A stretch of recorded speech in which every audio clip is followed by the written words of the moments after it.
ертөнцийн эзний тогтоосон Пентекост гэдэг баярын өдөр Есүст итгэгчдэд цуглан хуралдаж байтал тэнгэрт ширүүн салхин мэт дуу чимээ гинэт сонсогдсон орчныг эзлэн хүн гинлээ. Галын дөлмит юм салбарлан хүн бүрт шүргэж, хүн бүр ертөнцийн эзний ариун сүнстэй болж огт мэдэхгүй олон янзын хэлээр ярьж эхэллээ. Тэр үед Иерусалим хотод янз бүрийн орноос ертөнцийн эзнийг эрхэмлэн хүндэтгдэг Иудээчүүд ирсэн байжээ. Тэд их дуу чимээнээр ирж өөрсдийн нутгийн хэлийг сонсохдоо гайхан алмаарч. Энэ хүмүүс бүгд Галил аймгаас ирсэн билээ. Бид харин Парт, Маде, Перс, Месопотам, Иудэ, Бага Азийн хойгийн Халадох, Понт, Аз, Фруг ба Памфул аймагуд, Египт, Араб орн, Лив орны хүрэн хот, Ром хот, Крит арлаас ирсэн хүмүүс. Бидний зарим нь Иудээчүүд, зарим нь өөр үндэстэн боловч бүгд ертөнцийн эзэнд итгэдэг. Гэтэл энэ хүмүүс ертөнцийн эзний хийсэн гайхамшигт үйлсийн тухай бидний хэлээр ярьж байна. Бид яриаг нь үнэхээр сайн ойлгож байна. Ямар хүчээр ингэж ярив гэж хэллээ.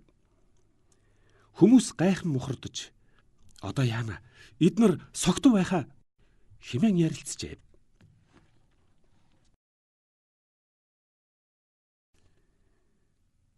Петр бусад төлөөлөгчдийн хамт босож зогсон. Иудээчүүдээ, Иерусалим хотын хон миний үгийг сонсохтун. Би бүгдийг тайлбарлаж өгье. Дөнгөж өглөөний 9 цаг болж байхад биднийг согтуу гэж бодох нь арай эрт биш үү? Тэгээд ч бид архи уугаагүй. Энэ эргэн үе төгсгөөс өмнө би ариун сүнсээ хүмүүст илгээе. Хүүхдүүд чинь миний үгийг дамжуулна. Залуучууд чинь яруусын үзэгдэл үзнэ. Өвгөд чинь хачин сонин зүүдэлнэ. Надад итгэдэг эмэгтэй эрэгтэй бүх хүн миний үгийг ярих болно. Их эзэн би хүн төрлөختнийг шүүх тэр чухал үе ирэхэд тэнгэр дэлхийд ёрын муу совин бий болж, нарны гэрэл унтарч, сар цусан улаан өнгөтэй болж, дэлхий даяар цус асгарч, гал утаанд умбна. Тэр үед надаас авралгүйсэн хүн бүрийг их эзэн би аврах болно гэсэн үгийг ертөнцийн эзэн эрт цагт Явгээлээр зөгнүүлжээ. Израильчуудаа сонсохтун. ертөнцийн эзэн Израилийн Назар хотын Иесусээр та нарын дунд гайхамшигыг бүтээлгэж, олон Яруусын баталгаа үзүүлэн түүнийг илгээсэн болохон харуулсныг та нар мэднэ. Харин бүхнийг мэдгч ертөнцийн эзэн урьдаас шийдсэн учраас л та нарт Иесусыг ноёрхох боломж өгчээ. Тэгээд та нар ертөнцийн эзнийг үл ойшоогч Ромын хаант улсын эрх баригчид түүнийг өгч модон загалмайд цовдлуулав. Иесусыг үхэл дийлэх ёсгүй байсан учраас ертөнцийн эзэн дахин амируулсан. Дээр үедээ Давид хаан энэ тухай зөгнөхдөө би үргэлж их эзнээ ширтэн харж байна. Тэр миний дэргэд байхад айх зовох аюулгүй амар тайван болдог. Би түүнд баяр талархлын үгээ хэлж байна. Их эзэн минь ээ, би танд өөрийгөө өргөсөн үнэнч зарц чинь билээ. Та үхэгсдийн сүнстэй хамт сүнсийг минь байлгаж, булшинд шарлийг минь ялзруулахгүй учраас би үхлээс хизээч айхгүй. Зөвхөн танд л би найдах болно. Та намайг мөнхийн амьдралын замаар дагуулan явж, өөрийнхөө дэргэд авчран баяр жаргал өгнө гэжээ. Нөхдөө, бидний өвгө Давид хаан эрт галбын үед нас барсан.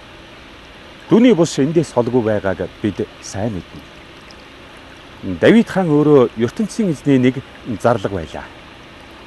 Түүнийг нас барахаас өмнө ертөнцийн эзэн би чиний нэг удмаар хаан ширээг чинь үрд мөнх залгамжлуулна гэсэн ам өчиг өгчээ. Тэр үед Давид хаан ертөнцийн эзний төлөвлөгөөг зөгнөн мэдэж, ертөнцийн эзэн түүний сүнсийг үхэгсдийн сүнстэй хамт байлгаж, шарлийг нь булшинд ялзруулахгүй гэхдээ түүний илгээсэн Иесус аврагч алгadaхдаа ертөнцийн эзний хүчээр дахин амь орно гэдгийг хэлжээ. Иесус алагдсан боловч ертөнцийн эзэн дахин амьлуулж, бид өөрсдийн биеэр түүнтэй уулзсан учраас одоо энэ тухай урам зоригтой ярьж байна.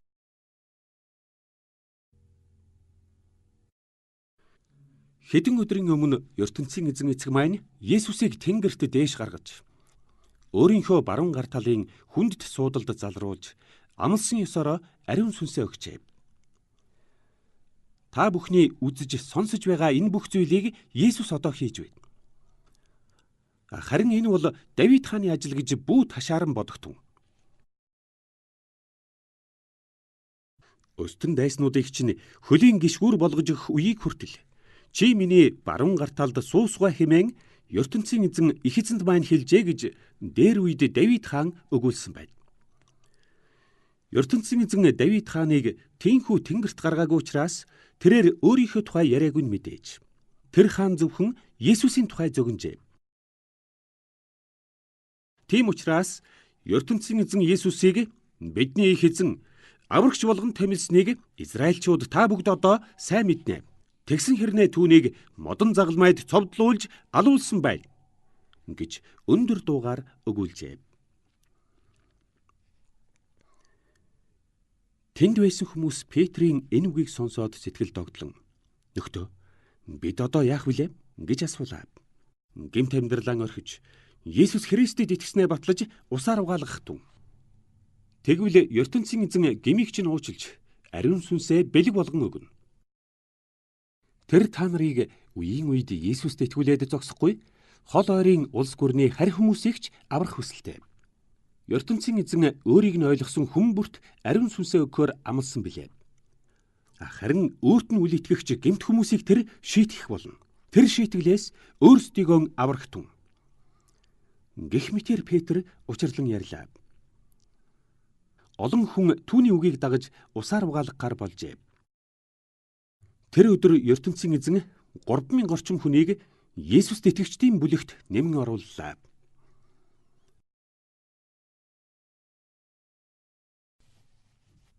Тэр бүлгийнхэн төлөөлөгчдөөр сургаал заалган нэгдэн нөхөрлөж Есүс Христийн нас барсныг хамтран тэмдэглэж талах хуваан идэн ертөнцийн эзэнтэй тогтмол ярьдаг болжээ.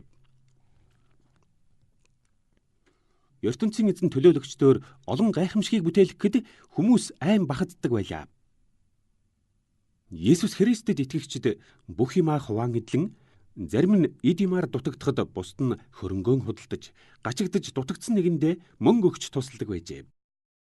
Өдөр бүр тэд Иерусалим хотын сүмийн хашаанд цугларч ертөнцийн эзнийг хүндэтгэн Есүс Христийн нас барсныг тэмдэглэхээр нэгнийдээ цугларч талах хуваан идэж, үнэн сэтгэлтэй цэнгэлтэйгээр хамт хооллож ертөнцийн эзнийг хүндэтгэж эхлэхэд Есүс Христэд итгэгчид үнэхээр цайлган улс ажээ гэж хүн бүр бодох боллоо. Өдөр бүр ертөнцийн эзэн өөр хүмүүсийг Есүст итгэвүүлж мөнхийн зовлонгоос аварч бүлэгт нь оруулж өгч байлаа.